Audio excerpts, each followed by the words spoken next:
Assalamualaikum warahmatullahi wabarakatuh. Selamat datang di pembelajaran kita hari ini mengenai sistem pengendalian manajemen bisnis dengan topik lingkungan pengendalian manajemen dan strategi perusahaan. Di sini ada konsep strategi. Konsep strategi ini bisa dilihat melalui analisis eksternal, kemudian analisis internal. Analisis eksternal ini lebih melihat peluang dan ancaman. Peluang ancaman dari pesaing, konsumen, pemerintah, dan masyarakat. Sementara untuk analisis internal yang dilihat adalah keunggulan dan kelemahannya. Keunggulan dan kelemahan dari teknologi perusahaan, infrastruktur, pemasaran, distribusi, dan supplier. Kemudian kita masuk ke proses pengendalian secara formal. Jadi di sini ada alurnya proses pengendalian secara formal, di mana dimulai dari tujuan dan strategi. Tujuan organisasi yaitu apa yang hendak dicapai oleh organisasi. Tujuan merupakan hasil akhir dari perumusan strategi, sehingga perumusan strategi adalah suatu proses memutuskan langkah yang mau diambil untuk mencapai tujuan organisasi. Sementara itu, strategi organisasi adalah hasil suatu proses evaluasi kekuatan dan kelemahan yang ada pada suatu perusahaan yang dilakukan pimpinan puncak dengan melihat kesempatan dan hambatan. Dengan kesempatan yang ada di lingkungan bisnis,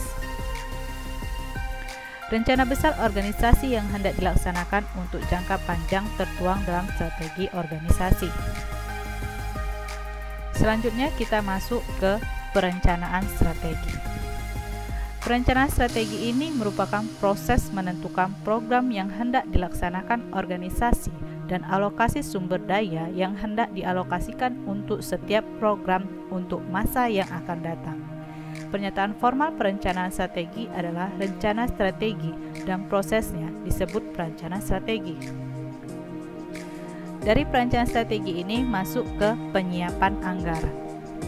Penyiapan anggaran ini adalah proses penyiapan rencana yang diungkapkan secara kuantitatif dalam unit moneter dalam 1 tahun dengan produk akhir anggaran. Dari satu sisi, anggaran berfungsi sebagai alat untuk perencanaan atau planning, dan dari sisi lain sebagai alat untuk pengendalian atau kontrol untuk jangka pendek bagi sebuah perusahaan. Selanjutnya adalah evaluasi pusat pertanggungjawaban, yaitu merupakan suatu proses menilai kinerja pusat pertanggungjawaban. Kinerja dapat dilihat dari membandingkan anggaran dan realisasi. Jika terjadi penyimpangan, maka harus dianalisis penyebabnya dan dicari solusi untuk masa yang akan datang. Evaluasi ini dilihat dari aturan dan informasi lainnya.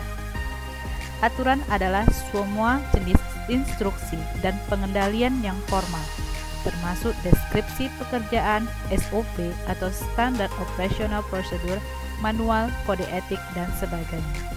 Beberapa aturan adalah pedoman yang berisi apa saja yang diperkenankan dan diharapkan. Penyimpangan pada kondisi tertentu dari panduan sedapat mungkin berlandaskan kebijakan terbaik organisasi. Aturan yang lain dapat menyangkut aturan yang tidak boleh dilanggar, misalnya alat pengendalian secara fisik, satpam, gembok, password, dan lain-lain. Secara manual, security system, task control system. Selanjutnya adalah informasi lain. Informasi lain ini ditunjukkan bahwa suatu sistem dimulai dengan menetapkan tujuan organisasi. Untuk mencapai tujuan organisasi, maka perlu disusun rencana strategi. Semua informasi dipergunakan untuk menyusun rencana strategi. Kemudian, rencana strategi tersebut dikonversi ke anggaran tahunan yang memfokuskan pada perencanaan pendapatan dan biaya untuk masing-masing pusat pertanggungjawaban.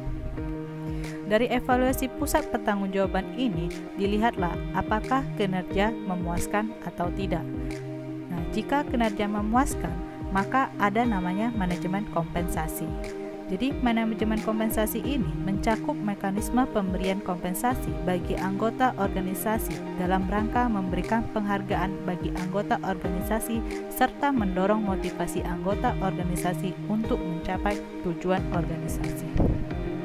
Nah, jika dari evaluasi ini kinerjanya tidak memuaskan, maka diperlukan ada komunikasi balik.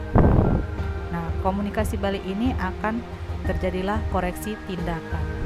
Setelah terjadi koreksi tindakan, maka anggarannya harus direvisi sampai ke perencanaan strategi pun harus direvisi kembali.